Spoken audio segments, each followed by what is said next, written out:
Hello everyone and welcome back to another AFK Journey video. So the VN server just got the Magmazard Primal Lord. The global server will be getting it in around a week from right now. And on day one, based on all the testing which was done, Baelran was by far and above the best option for a team in Magmazard, which is kind of crazy because up until right now, I was not thinking Baelran is going to be any use in Dream Realm content or really boss content other than maybe Ravage Realm. But he's doing very well for Magmazard. So we're going to talk about why specifically he's good, like maybe later on in this video. But first of all, we're just going to show you a recap of this team. 92 billion damage. It has put my viewer, who has Supreme Plus to some Paragon upgrades on his account, and he is by far the leader on his district. But I'm sure tomorrow when people will use the Baelran comp, then they might be able to overtake him slightly. Either way, this is basically the team formation. Fresto is going to do well because when we're talking about Primal Lord, the levels of the heroes are like level 800 plus. It is approaching like endless difficulty bosses, and HP per second damages are going to do well there, like Fresto. You also have Baelran and Faramore. Faramore does really well in endless bosses with the true damage that will be provided from all the allies on the team onto the boss, and that is why Faramore's damage is really high here as well. But Baelran, the leader by far in terms of the damage output, and he is just going to be here on the Celestial Hypogean talent, faction talent on the back, and this is basically the top team of the day one testing. So let's go ahead and take a look exactly at what is happening. So the unique thing about this boss is that it will provide, like, it will put a debuff onto your team to reduce their vitality, and that is really difficult to deal with because then healers are not going to be as effective. And so when you look at this comp, a lot of it is just shielding. Like, I mean, I think Valara does periodically give shield based on her magic circle. Faramore shields himself. Baelran begins with a huge shield. And so that shielding is basically going to increase the health pool to take the damage and not need any, like, major healing on the team. Of course, Valara is very important for this team as well. And I think I would imagine that even for the non-Baelran teams, Valara probably is going to be a key part of this Primal Lord, because that stat steal is very valuable. Not only does it kind of debuff the boss, but also it increases the health pool of your own team. It increases the defenses of your own team to be able to survive better. And after this magic circle is off, basically the whole team is not going to run too much of a risk of dying. And they're running the Dragon Roar artifact because that will give damage reduction to the team. And periodically will give the attack buff, which is mainly only helping Faramore because Baelran's damage, he doesn't scale off of attack. He does on certain casting of his skills, but his major damage source is just based on his own health as a multiplier, and that is not going to be affected by the attack buff that he has or he doesn't have. But the health increase he gets from Valara's stat steal, that is going to be coming into play.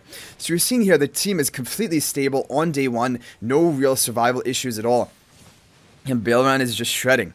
And they all have the vitality debuff. You can see this like red heart icon indicator on the heroes. But because they are just maximally shielded, they have a big health pool from Valara, the boss is not really going to be able to kill anyone on your team. But let's see in the final seconds, because that is when apparently this boss begins hitting even harder. But we'll take a look at the skills of the boss and actually break down, because there are some other teams without Baelran, so like, it's not like you have to recruit Baelran for this boss. However, they're not coming close yet. But the second best team right now is a Walker team, which is really interesting. That Walker is actually going to be one of the best heroes for Primal Lord, and I guess it was kind of predictable given how strong the faction talents, Lightbearer faction talents, are with Walker's skill kit. So that is something that, like, you can keep investing into Walker, kind of trying to upgrade him if you want to prepare that team for this Primal Lord. But there we have it, Baelran. So as for the charm bonus of Baelran, it increases his damage dealt over time. However, it doesn't really benefit him from his Supreme Plus, because the Supreme Plus against bosses like the Primal Lord here is just going to cause the boss to lose 0.7% health of his own health, like basically of Baelran's own health. That number that is going to be deducted from the boss's health every time he hits him with his empowered blade. However, that is not going to be boosted by damage boosting effects. So this damage dealt bonus will apply to his other skills, and it will also apply to his Sanctified Surge, which does this extra true damage. I think this is going to be dealing an extra true damage with each hit. True damage is going to be boosted by this damage boosting effect, and so that is where a lot of the damage is coming from. And then Frestro for his defense shredding charms. You have Valara, she has energy boosting charms to charge up faster. You have Pheromora, yeah, Pheromora is going to be really important. It increases his damage dealt. But I think this is only applying to himself, not like the damage he's collecting from the entire team, converting to true damage. But either way, these charms are going to be important. And then the twins, of course, charms will be important. So this is basically the dream team based on the day 1 of Magmazard team testing. And let's take a look at the skills of the Magmazard if you want to maybe think about some theory crafting of teams that could work well here. Okay, so the thing about Magmazard is that he has a very unique ultimate ability. At 5, 25, and 50 seconds in the battle, he spews lava. And the lava will reduce the healing by 90%. Like, that is why healers are not really going to be able to out-heal the burst. You need to just have, like, that massive shielding or something. And then take 40% damage every few seconds. Enemies gain 1 stack of Scorch. And when they gain a Scorch, it will reduce the HP loss enemies can cause by 30% per second. HP loss is all forms of damage. HP reduction damage, physical damage, magical damage, true damage. Any form of damage basically is going to be reduced. And at 50 seconds into the battle, you're going to be fully stacked with this 3 stacks. And that's going to be 90% reduced damage you're dealing. And so that is a major issue, right? He's heavily reducing the damage that your team can deal, and that's why even a hero like Frestro, who should be really good for damage output here, is just not hitting that hard because his damage is reduced so much. This effect can stack up to 3 times and it lasts for 3 seconds. Staying within the lava area will reset the duration of Scorch.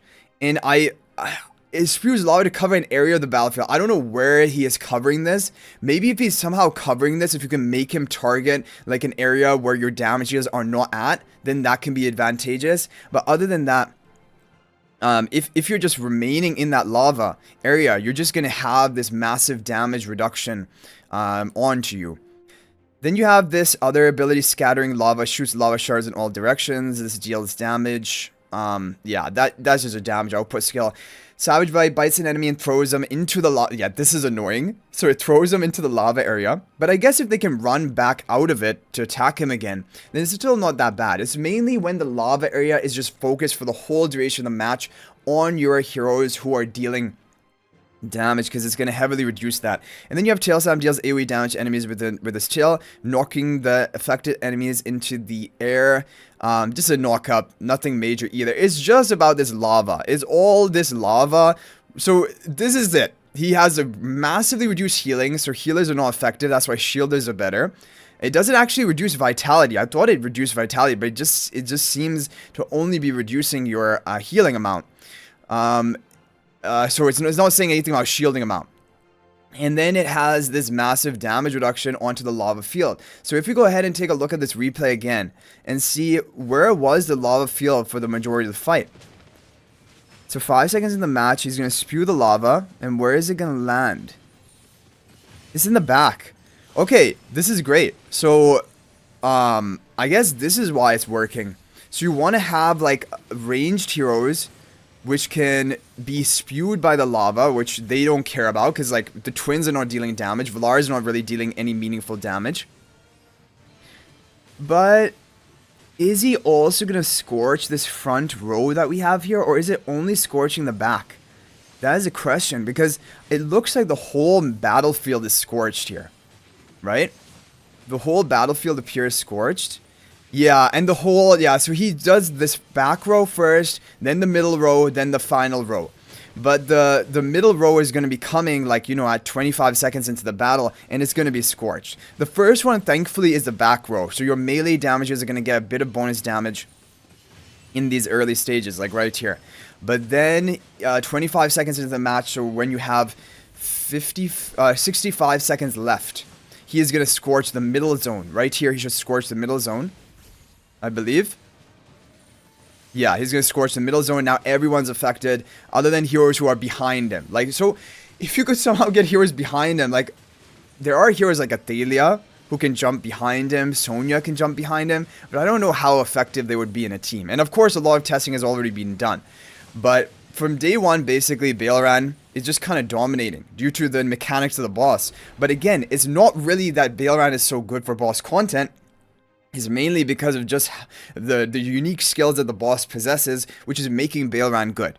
So that is the thing. Now, I'm probably going to recruit for Baelran now. I will wait for a bit longer on the VN server, see in the upcoming days if any other better team comes out. But if Baelran is the top hero for Magmazard, I probably will recruit him just for that reason.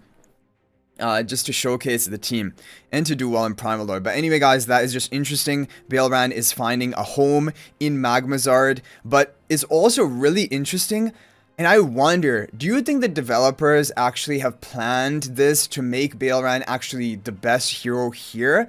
So that more people try to recruit for him, like Damon in the Blightshroom. Damon was the best hero for Blightshroom, and it was during his banner, and now Baelran has just come out, and now he appears to be the best in Magmazard.